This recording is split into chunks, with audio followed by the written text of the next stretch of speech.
પંચમહાલના શહેરામાં ચૂંટણી ફોર્મ ભરવાના અંતિમ દિવસે ઉમેદવારોને ધસારો જોવા મળ્યો હતો।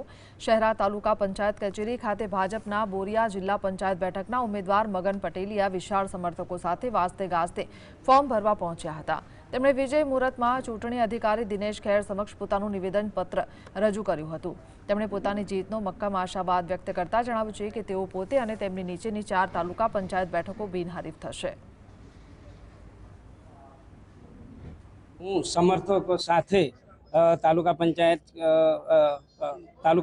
કચેરી ખાતે અધિકારી સાહેબ સાથે ફોર્મ ભરી છે અને મને મંગલિયાના સીટ પરથી સમર્થકો દ્વારા એવું લાગે છે કે જંગી બહુમતીથી જીત થશે।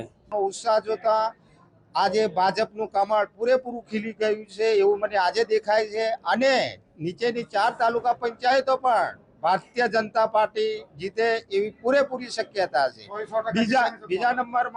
બીજા નંબરમાં અમારી 4 સીટો અને હું બોરિયા 5 જિલ્લા પંચાયત સીટો કદાચ બિનહરીફ પણ થઈ શકે એવું છે। સામે ઉમેદવારો મળતા નથી।